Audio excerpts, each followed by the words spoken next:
Title: Alice's Adventures in Wonderland. Author: Lewis Carroll. Chapter Romans 7. A Mad Tea Party. There was a table set out under a tree in front of the house, and the March Hare and the Hatter were having tea at it. A dormouse was sitting between them, fast asleep, and the other two were using it as a cushion, resting their elbows on it, and talking over its head. Very uncomfortable for the dormouse, thought Alice, only as it's asleep, I suppose it doesn't mind. The table was a large one, but the three were all crowded together at one corner of it. No room, no room, they cried out when they saw Alice coming. There's plenty of room, said Alice indignantly, and she sat down in a large armchair at one end of the table. Have some wine, the March Hare said in an encouraging tone. Alice looked all round the table, but there was nothing on it but tea. I don't see any wine, she remarked. There isn't any, said the March Hare. Then it wasn't very civil of you to offer it, said Alice angrily. It wasn't very civil of you to sit down without being invited, said the March Hare. I didn't know it was your table, said Alice. It's laid for a great many more than three. Your hair wants cutting, said the Hatter. He had been looking at Alice for some time with great curiosity.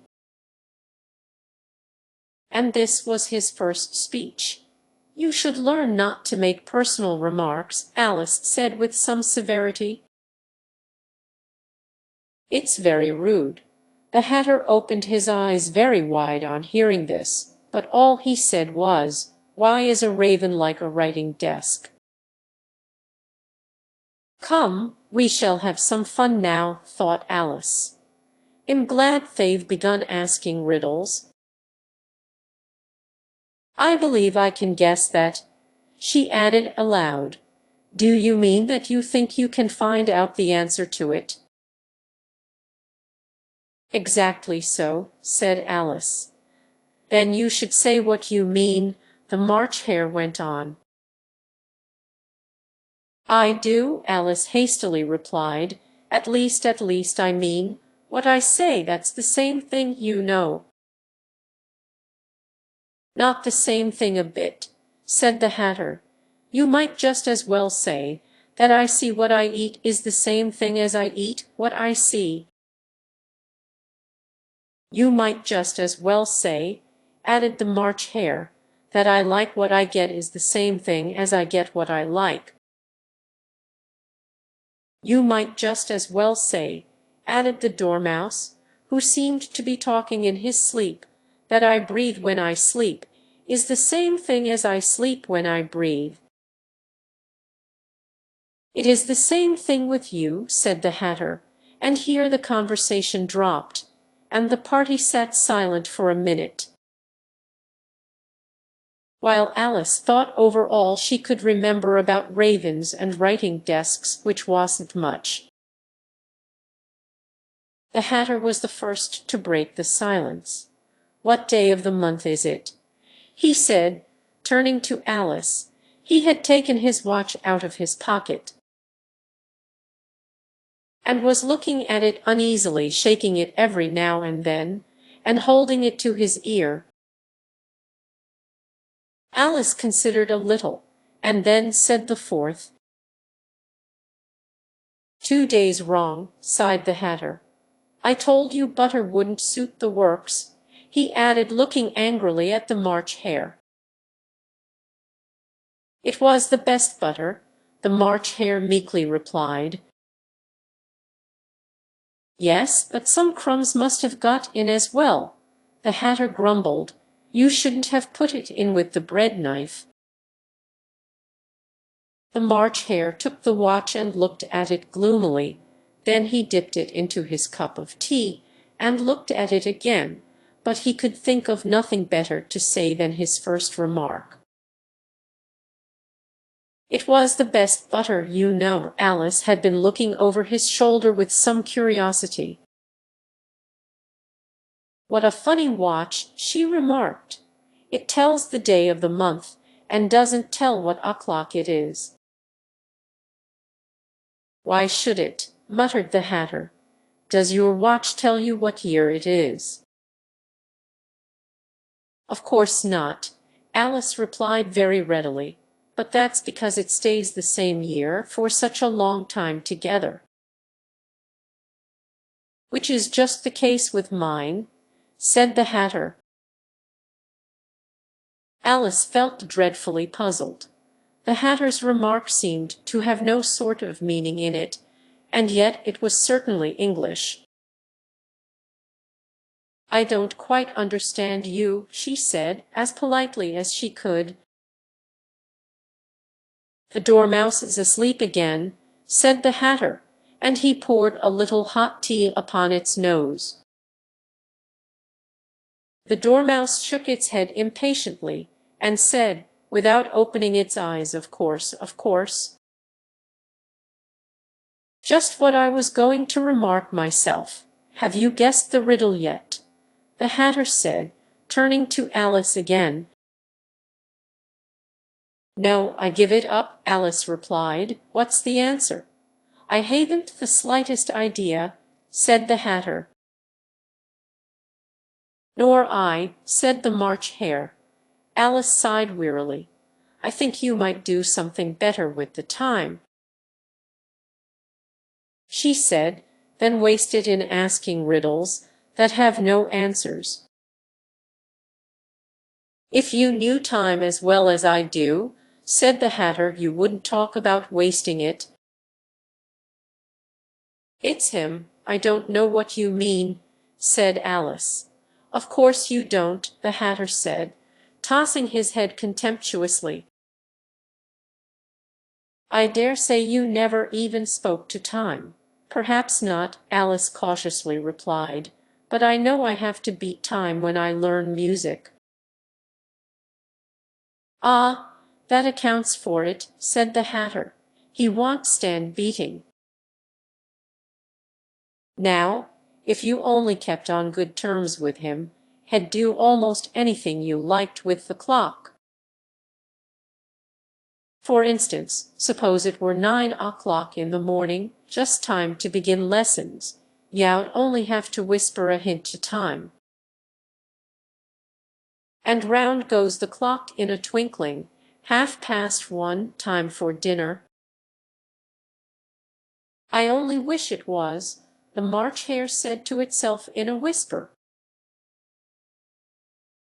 "That would be grand, certainly," said Alice thoughtfully, "but then I shouldn't be hungry for it, you know."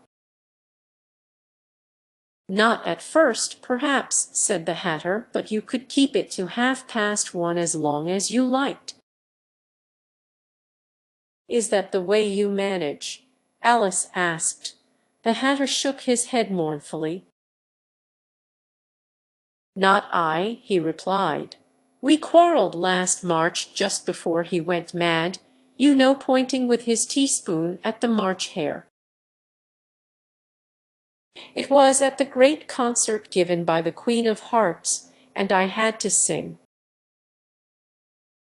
'Twinkle, twinkle, little bat, how I wonder what you're at.' You know the song, perhaps." "I've heard something like it," said Alice. "It goes on, you know," the Hatter continued, "in this way. Up above the world you fly, like a tea-tray in the sky. Twinkle, twinkle." Here the Dormouse shook itself, and began singing in its sleep, "Twinkle, twinkle, twinkle, twinkle," and went on so long that they had to pinch it to make it stop. "Well, I'd hardly finished the first verse," said the Hatter, when the Queen jumped up and bawled out, "He's murdering the time, off with his head!" "How dreadfully savage!" exclaimed Alice. "And ever since that," the Hatter went on in a mournful tone, "he won't do a thing I ask. It's always 6 o'clock now." A bright idea came into Alice's head. "Is that the reason so many tea things are put out here?" she asked. "Yes, that's it," said the Hatter with a sigh. "It's always tea time, and we've no time to wash the things between whiles." "Then you keep moving round, I suppose," said Alice. "Exactly so," said the Hatter, "as the things get used up." "But what happens when you come to the beginning again?" Alice ventured to ask.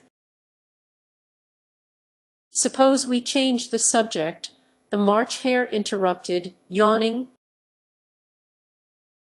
"I'm getting tired of this. I vote the young lady tells us a story." "I'm afraid I don't know one," said Alice, rather alarmed at the proposal. "Then the Dormouse shall," they both cried. "Wake up, Dormouse!" And they pinched it on both sides at once. The Dormouse slowly opened his eyes. "I wasn't asleep," he said in a hoarse, feeble voice. "I heard every word you fellows were saying." "Tell us a story," said the March Hare. "Yes, please do," pleaded Alice. "And be quick about it," added the Hatter, "or you'll be asleep again before it's done." "Once upon a time there were 3 little sisters," the Dormouse began in a great hurry. "And their names were Elsie, Lassie, and Tilly, and they lived at the bottom of a well." "What did they live on?" said Alice, who always took a great interest in questions of eating and drinking. "They lived on treacle," said the Dormouse, after thinking a minute or two. "They couldn't have done that, you know," Alice gently remarked. "They'd have been ill." "So they were," said the Dormouse, "very ill." Alice tried to fancy to herself what such an extraordinary ways of living would be like. But it puzzled her too much, so she went on, "But why did they live at the bottom of a well?" "Take some more tea," the March Hare said to Alice very earnestly. "I've had nothing yet," Alice replied in an offended tone, "so I can't take more." "You mean you can't take less," said the Hatter. "It's very easy to take more than nothing." "Nobody asked your opinion," said Alice. "Who's making personal remarks now?" the Hatter asked triumphantly. Alice did not quite know what to say to this, so she helped herself to some tea and bread and butter, and then turned to the Dormouse and repeated her question. Why did they live at the bottom of a well? The Dormouse again took a minute or two to think about it, and then said, "It was a treacle well." "There's no such thing," Alice was beginning very angrily, but the Hatter and the March Hare went sh, and the Dormouse sulkily remarked, "If you can't be civil, you'd better finish the story for yourself." "No, please go on," Alice said very humbly. "I won't interrupt again." "I dare say there may be one." "One, indeed," said the Dormouse indignantly. However, he consented to go on. "And so these 3 little sisters, they were learning to draw, you know."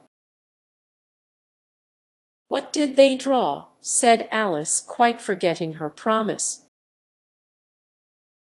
"Treacle," said the Dormouse, without considering at all this time. "I want a clean cup," interrupted the Hatter. "Let's all move one place on." He moved on as he spoke, and the Dormouse followed him. The March Hare moved into the Dormouse's place, and Alice rather unwillingly took the place of the March Hare. The Hatter was the only one who got any advantage from the change, and Alice was a good deal worse off than before, as the March Hare had just upset the milk jug into his plate. Alice did not wish to offend the Dormouse again, so she began very cautiously, "But I don't understand. Where did they draw the treacle from?" "You can draw water out of a water well," said the Hatter. "So I should think you could draw treacle out of a treacle well, stupid." "But they were in the well," Alice said to the Dormouse, not choosing to notice this last remark. "Of course they were," said the Dormouse. "Well in." This answer so confused poor Alice that she let the Dormouse go on for some time without interrupting it. "They were learning to draw," the Dormouse went on, yawning and rubbing its eyes, for it was getting very sleepy. "And they drew all manner of things, everything that begins with an M." "Why with an M?" said Alice. "Why not?" said the March Hare. Alice was silent. The Dormouse had closed its eyes by this time, and was going off into a doze. But, on being pinched by the Hatter, it woke up again with a little shriek, and went on, "That begins with an M. Such as mouse-traps, and the moon, and memory, and muchness. You know you say things are much of a muchness. Did you ever see such a thing as a drawing of a muchness?" "Really, now you ask me," said Alice, very much confused, "I don't think." "Then you shouldn't talk," said the Hatter. This piece of rudeness was more than Alice could bear. She got up in great disgust and walked off. The Dormouse fell asleep instantly, and neither of the others took the least notice of her going, though she looked back once or twice, half hoping that they would call after her, the last time she saw them. They were trying to put the Dormouse into the teapot. "At any rate, he'll never go there again," said Alice as she picked her way through the wood. "It's the stupidest tea party I ever was at in all my life." Just as she said this, she noticed that one of the trees had a door leading right into it. "That's very curious," she thought, "but everything's curious today. I think I may as well go in at once." And in she went. Once more she found herself in the long hall, and close to the little glass table. "Now I'll manage better this time," she said to herself, and began by taking the little golden key, and unlocking the door that led into the garden. Then she went to work nibbling at the mushroom. She had kept a piece of it in her pocket till she was about a foot high. Then she walked down the little passage, and then she found herself at last in the beautiful garden, among the bright flower beds and the cool fountains. Chapter VIII. The Queen's Croquet Ground. A large rose tree stood near the entrance of the garden. The roses growing on it were white, but there were 3 gardeners at it, busily painting them red. Alice thought this a very curious thing, and she went nearer to watch them, and just as she came up to them she heard one of them say, Look out now, 5, don't go splashing paint over me like that. I couldn't help it, said 5 in a sulky tone. 7 jogged my elbow. On which 7 looked up and said, "That's right, 5, always lay the blame on others." "You'd better not talk," said 5. "I heard the Queen say only yesterday you deserved to be beheaded." "What for?" said the one who had spoken first. "That's none of your business, too," said 7.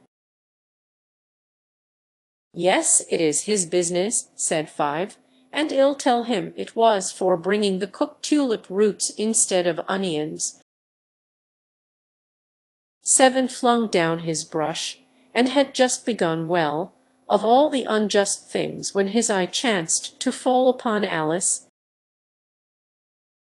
as she stood watching them, and he checked himself suddenly.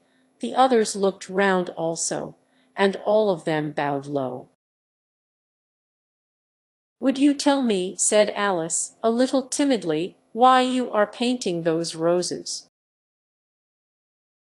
5 and 7 said nothing, but looked at 2. 2 began in a low voice, "Why, the fact is, you see, miss,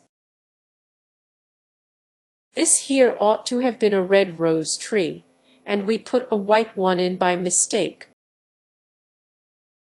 And if the Queen was to find it out, we should all have our heads cut off, you know. So you see, miss, we're doing our best, afore she comes, to." At this moment 5, who had been anxiously looking across the garden, called out, "The Queen! The Queen!" and the 3 gardeners instantly threw themselves flat upon their faces. There was a sound of many footsteps, and Alice looked round, eager to see the Queen. First came 10 soldiers carrying clubs. These were all shaped like the 3 gardeners, oblong and flat, with their hands and feet at the corners. Next the 10 courtiers. These were ornamented all over with diamonds, and walked 2 and 2, as the soldiers did. After these came the royal children. There were 10 of them, and the little dears came jumping merrily along hand in hand, in couples. They were all ornamented with hearts. Next came the guests, mostly kings and queens, and among them Alice recognized the White Rabbit. It was talking in a hurried, nervous manner, smiling at everything that was said, and went by without noticing her. Then followed the Knave of Hearts, carrying the king's crown on a crimson velvet cushion. And, last of all this grand procession, came the King and Queen of Hearts. Alice was rather doubtful whether she ought not to lie down on her face like the 3 gardeners, but she could not remember ever having heard of such a rule at processions. And besides, what would be the use of a procession, thought she, if people had all to lie down upon their faces, so that they couldn't see it? So she stood still where she was, and waited. When the procession came opposite to Alice, they all stopped and looked at her, and the Queen said severely, "Who is this?" She said it to the Knave of Hearts, who only bowed and smiled in reply. "Idiot," said the Queen, tossing her head impatiently. And, turning to Alice, she went on, "What's your name, child?" "My name is Alice, so please your Majesty," said Alice very politely, but she added, to herself, "Why, they are only a pack of cards. After all, I needn't be afraid of them." "And who are these?" said the Queen, pointing to the 3 gardeners who were lying round the rose tree. For, you see, as they were lying on their faces, and the pattern on their backs was the same as the rest of the pack, she could not tell whether they were gardeners or soldiers or courtiers or 3 of her own children. "How should I know?" said Alice, surprised at her own courage. "It's no business of mine." The Queen turned crimson with fury, and, after glaring at her for a moment like a wild beast, screamed off with her head off. "Nonsense," said Alice, very loudly and decidedly, and the Queen was silent. The King laid his hand upon her arm, and timidly said, "Consider, my dear, she is only a child." The Queen turned angrily away from him, and said to the knave, "Turn them over." The knave did so, very carefully, with 1 foot. "Get up," said the Queen, in a shrill, loud voice, and the 3 gardeners instantly jumped up and began bowing to the King, the Queen, the royal children, and everybody else. "Leave off that," screamed the Queen. "You make me giddy." And then, turning to the rose tree, she went on, "What have you been doing here?" "May it please your Majesty," said two, in a very humble tone, going down on one knee as he spoke, "we were trying—" "I see," said the Queen, who had meanwhile been examining the roses. Off with their heads, and the procession moved on, 3 of the soldiers remaining behind to execute the unfortunate gardeners, who ran to Alice for protection. "You shan't be beheaded," said Alice, and she put them into a large flower pot that stood near. The 3 soldiers wandered about for a minute or 2, looking for them, and then quietly marched off after the others. "Are their heads off?" shouted the Queen. "Their heads are gone, if it please your Majesty," the soldiers shouted in reply. "That's right," shouted the Queen. "Can you play croquet?" The soldiers were silent, and looked at Alice, as the question was evidently meant for her. "Yes," shouted Alice. "Come on, then," roared the Queen, and Alice joined the procession, wondering very much what would happen next. It's a very fine day," said a timid voice at her side. She was walking by the White Rabbit, who was peeping anxiously into her face. "Very," said Alice. "Where's the Duchess?" "Hush, hush," said the Rabbit in a low, hurried tone. He looked anxiously over his shoulder as he spoke, and then raised himself upon tiptoe, put his mouth close to her ear, and whispered, "She's under sentence of execution." "What for?" said Alice. "Did you say what a pity?" the Rabbit asked. "No, I didn't," said Alice. "I don't think it's at all a pity." "I said what for." "She boxed the Queen's ears," the Rabbit began.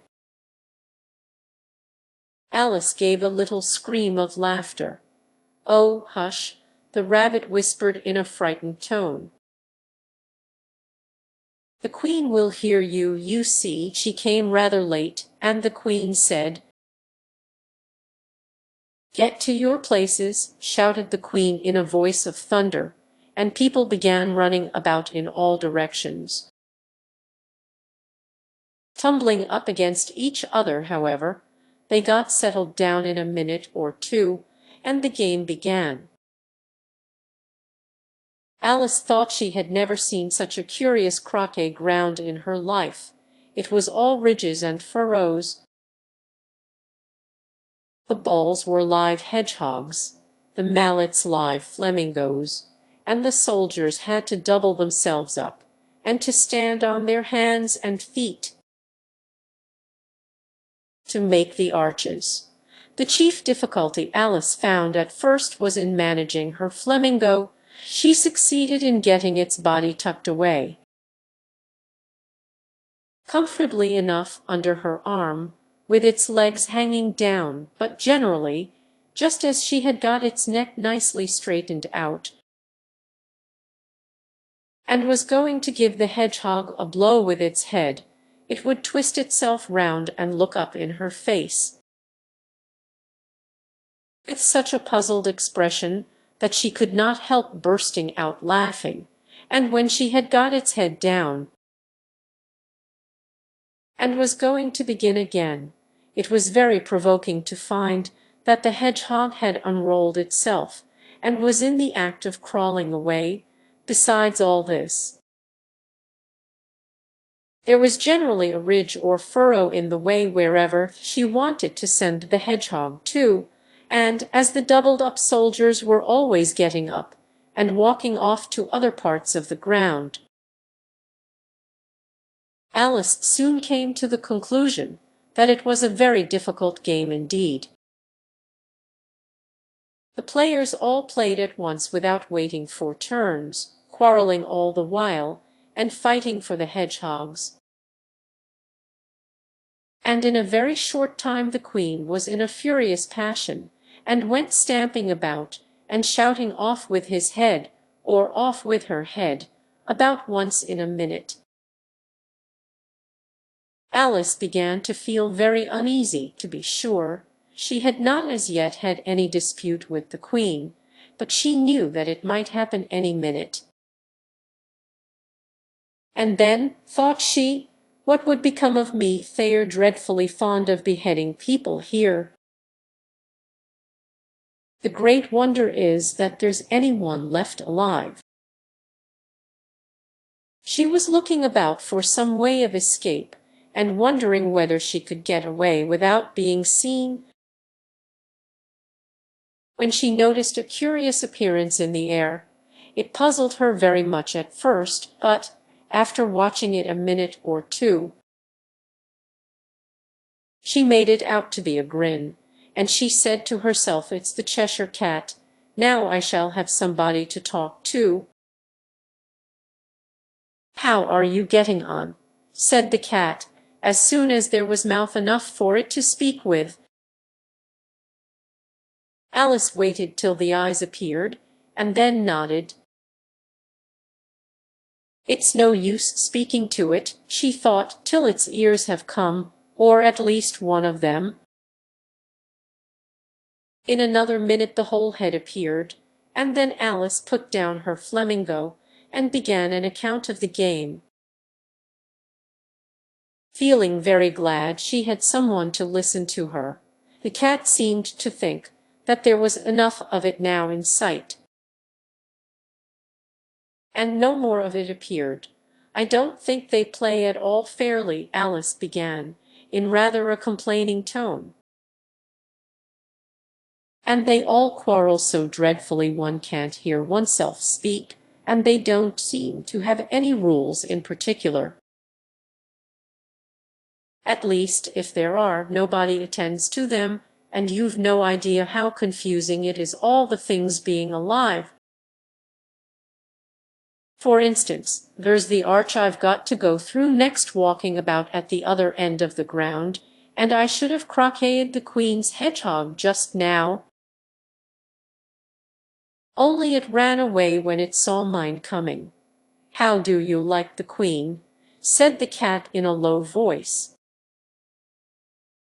"Not at all," said Alice. "She's so extremely." Just then she noticed that the queen was close behind her, listening, so she went on, "Likely to win, that it's hardly worth while finishing the game."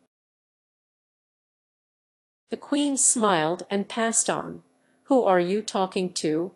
said the king, going up to Alice, and looking at the cat's head with great curiosity. "It's a friend of mine, a Cheshire cat," said Alice. "Allow me to introduce it." "I don't like the look of it at all," said the king, however. "It may kiss my hand if it likes." "I'd rather not," the cat remarked. "Don't be impertinent," said the king, "and don't look at me like that." He got behind Alice as he spoke. "A cat may look at a king," said Alice. "I've read that in some book, but I don't remember where." "Well, it must be removed," said the king very decidedly, and he called the queen, who was passing at the moment. "My dear, I wish you would have this cat removed." The queen had only one way of settling all difficulties. "Great or small, off with his head," she said, without even looking round. "I'll fetch the executioner myself," said the king eagerly, and he hurried off. Alice thought she might as well go back and see how the game was going on, as she heard the queen's voice in the distance, screaming with passion. She had already heard her sentence 3 of the players to be executed for having missed their turns, and she did not like the look of things at all, as the game was in such confusion that she never knew whether it was her turn or not. So she went in search of her hedgehog. The hedgehog was engaged in a fight with another hedgehog, which seemed to Alice an excellent opportunity for croqueting one of them with the other. The only difficulty was that her flamingo was gone across to the other side of the garden, where Alice could see it trying in a helpless sort of way to fly up into a tree. By the time she had caught the flamingo and brought it back, the fight was over, and both the hedgehogs were out of sight, but it doesn't matter much, thought Alice, as all the arches are gone from this side of the ground. So she tucked it away under her arm, that it might not escape again, and went back for a little more conversation with her friend. When she got back to the Cheshire Cat, she was surprised to find quite a large crowd collected round it. There was a dispute going on between the executioner,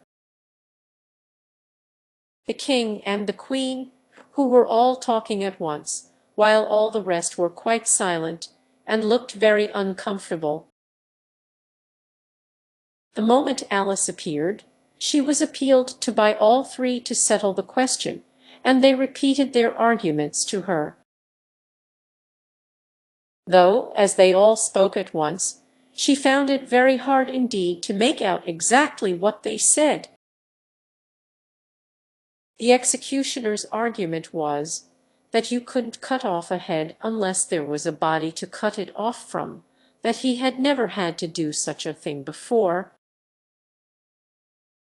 and he wasn't going to begin at his time of life,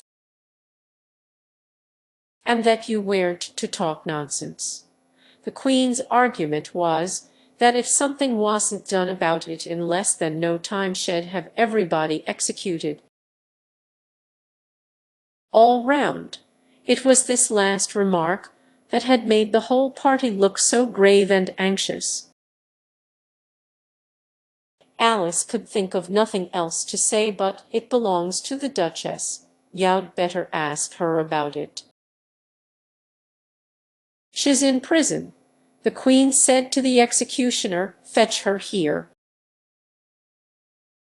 And the executioner went off like an arrow. The cat's head began fading away the moment he was gone, and by the time he had come back with the Duchess, it had entirely disappeared, so the king and the executioner ran wildly up and down looking for it, while the rest of the party went back to the game. Chapter Roman 9. The Mock Turtle's Story. You can't think how glad I am to see you again, you dear old thing, said the Duchess,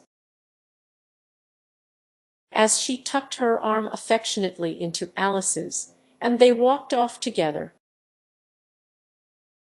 Alice was very glad to find her in such a pleasant temper, and thought to herself that perhaps it was only the pepper that had made her so savage when they met in the kitchen. When I'm a duchess, she said to herself, not in a very hopeful tone though, I won't have any pepper in my kitchen at all. Soup does very well without, maybe it's always pepper that makes people hot-tempered, she went on, very much pleased at having found out a new kind of rule. And vinegar that makes them sour, and chamomile that makes them bitter, and barley sugar, and such things that make children sweet-tempered. I only wish people knew that, then they wouldn't be so stingy about it, you know. She had quite forgotten the Duchess by this time, and was a little startled when she heard her voice close to her ear. You're thinking about something, my dear, and that makes you forget to talk. I can't tell you just now what the moral of that is, but I shall remember it in a bit. Perhaps it hasn't one, Alice ventured to remark. Tut, tut, child, said the Duchess. Everything's got a moral, if only you can find it. And she squeezed herself up closer to Alice's side as she spoke. Alice did not much like keeping so close to her, first, because the Duchess was very ugly, and secondly, because she was exactly the right height to rest her chin upon Alice's shoulder, and it was an uncomfortably sharp chin. However, she did not like to be rude, so she bore it as well as she could. The game's going on rather better now, she said, by way of keeping up the conversation a little. "'Tis so," said the Duchess, "and the moral of that is, oh, 'tis love that makes the world go round." "Somebody said," Alice whispered, "that it's done by everybody minding their own business." "Ah, well, it means much the same thing," said the Duchess, digging her sharp little chin into Alice's shoulder as she added, "And the moral of that is, take care of the sense, and the sounds will take care of themselves." How fond she is of finding morals in things, Alice thought to herself. "I dare say you're wondering why I don't put my arm round your waist," the Duchess said after a pause. "The reason is that I'm doubtful about the temper of your flamingo. Shall I try the experiment?" "He might bite," Alice cautiously replied, not feeling at all anxious to have the experiment tried. "Very true," said the Duchess. "Flamingos and mustard both bite. And the moral of that is, birds of a feather flock together." "Only mustard isn't a bird," Alice remarked. "Right, as usual," said the Duchess. "What a clear way you have of putting things." "It's a mineral, I think," said Alice. "Of course it is," said the Duchess, who seemed ready to agree to everything that Alice said. "There's a large mustard mine near here, and the moral of that is, the more there is of mine, the less there is of yours." "Oh, I know," exclaimed Alice, who had not attended to this last remark. "It's a vegetable." "It doesn't look like one, but it is. I quite agree with you," said the Duchess, And the moral of that is be what you would seem to be, or if yowled like it put more simply, never imagine yourself not to be otherwise than what it might appear to others that what you were or might have been was not otherwise than what you had been would have appeared to them to be otherwise. I think I should understand that better, Alice said very politely, if I had it written down, but I can't quite follow it as you say it. That's nothing to what I could say if I chose, the Duchess replied, in a pleased tone. Pray don't trouble yourself to say it any longer than that, said Alice. Oh, don't talk about trouble, said the Duchess. I make you a present of everything I've said as yet. A cheap sort of present, thought Alice. I'm glad they don't give birthday presents like that, but she did not venture to say it out loud. Thinking again, the Duchess asked with another dig of her sharp little chin.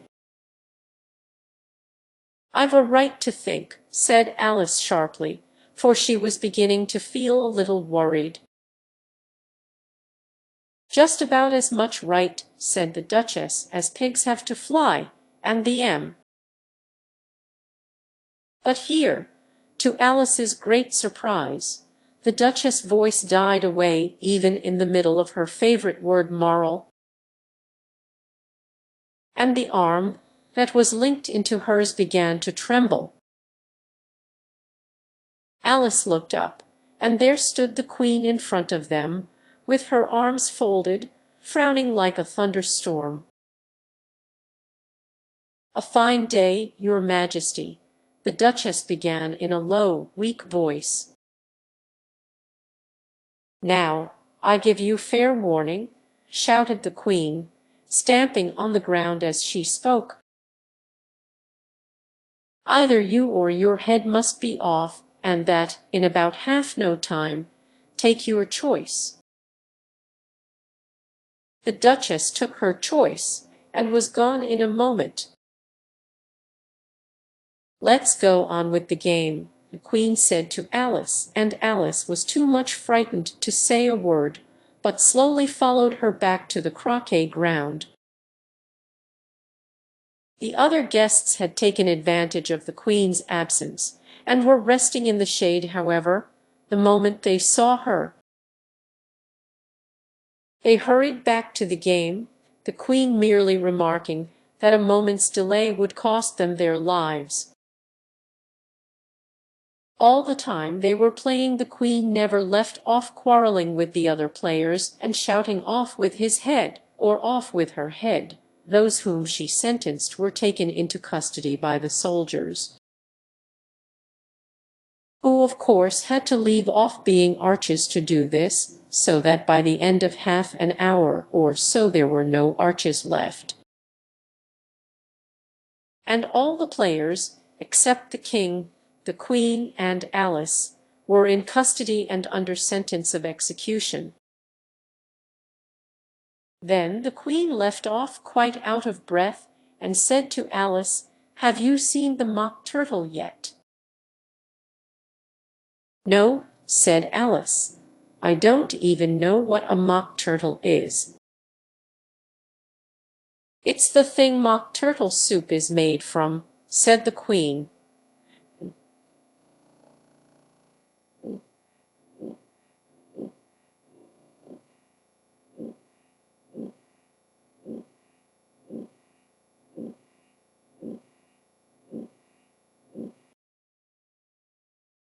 "I never saw one, or heard of one," said Alice. "Come on, then," said the Queen, "and he shall tell you his history." As they walked off together, Alice heard the King say in a low voice, to the company generally, "You are all pardoned." "Come, that's a good thing," she said to herself, for she had felt quite unhappy at the number of executions the Queen had ordered. They very soon came upon a Griffon lying fast asleep in the sun. If you don't know what a griffon is, look at the picture. Up, lazy thing, said the queen, and take this young lady to see the mock turtle, and to hear his history. I must go back and see after some executions I have ordered, and she walked off, leaving Alice alone with the griffon. Alice did not quite like the look of the creature, but on the whole she thought it would be quite as safe to stay with it as to go after that savage queen, so she waited. The griffon sat up and rubbed its eyes, then it watched the queen till she was out of sight, then it chuckled. "What fun!" said the griffon, half to itself, half to Alice. "What is the fun?" said Alice. "Why, said the griffon. "It's all her fancy, that they never executes nobody, you know." "Come on." Everybody says come on, here, thought Alice, as she went slowly after it. I never was so ordered about in all my life. Never. They had not gone far before they saw the mock turtle in the distance, sitting sad and lonely on a little ledge of rock. And, as they came nearer, Alice could hear him sighing as if his heart would break. She pitied him deeply. "What is his sorrow?" she asked the griffon, and the griffon answered, very nearly in the same words as before, "It's all his fancy, that he hasn't got no sorrow, you know." "Come on." So they went up to the mock turtle, who looked at them with large eyes full of tears, but said nothing. "This here young lady," said the griffon, "she wants for to know your history, she do." "I'll tell it her," said the mock turtle in a deep, hollow tone. "Sit down, both of you, and don't speak a word till I've finished." So they sat down, and nobody spoke for some minutes. Alice thought to herself, "I don't see how he can ever finish, if he doesn't begin." But she waited patiently. "Once," said the mock turtle at last, with a deep sigh, "I was a real turtle." These words were followed by a very long silence, broken only by an occasional exclamation of "HJCKRRH" from the griffon, and the constant heavy sobbing of the mock turtle. Alice was very nearly getting up and saying, "Thank you, sir, for your interesting story," but she could not help thinking there must be more to come, so she sat still and said nothing. "When we were little," the mock turtle went on at last, more calmly, though still sobbing a little now and then, "we went to school in the sea. The master was an old turtle. We used to call him Tortoise." "Why did you call him Tortoise, if he wasn't one?" Alice asked. "We called him Tortoise because he taught us," said the mock turtle angrily. "Really, you are very dull. You ought to be ashamed of yourself for asking such a simple question," added the griffon. And then they both sat silent and looked at poor Alice, who felt ready to sink into the earth. At last the griffon said to the mock turtle, "Drive on, old fellow, don't be all day about it." And he went on in these words,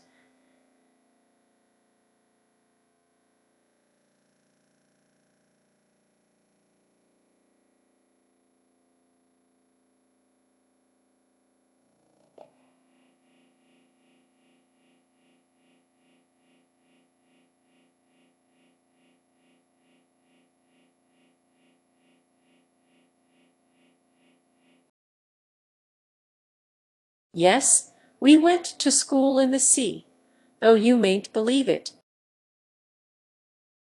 I never said I didn't, interrupted Alice. You did, said the Mock Turtle. Hold your tongue, added the Griffon, before Alice could speak again.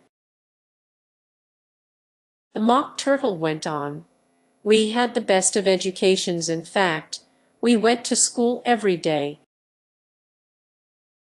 I've been to a day school too, said Alice. You needn't be so proud as all that. With extras? Asked the Mock Turtle a little anxiously. Yes, said Alice. We learned French and music. And washing, said the Mock Turtle. Certainly not, said Alice indignantly. Ah, then yours wasn't a really good school, said the Mock Turtle in a tone of great relief. Now at ours they had at the end of the bill French, music, and washing extra. You couldn't have wanted it much, said Alice, living at the bottom of the sea. I couldn't afford to learn it, said the Mock Turtle with a sigh. I only took the regular course. What was that? Inquired Alice. Reeling and writhing, of course, to begin with, the Mock Turtle replied, and then the different branches of arithmetic ambition. Distraction, uglification, and derision. I never heard of uglification, Alice ventured to say.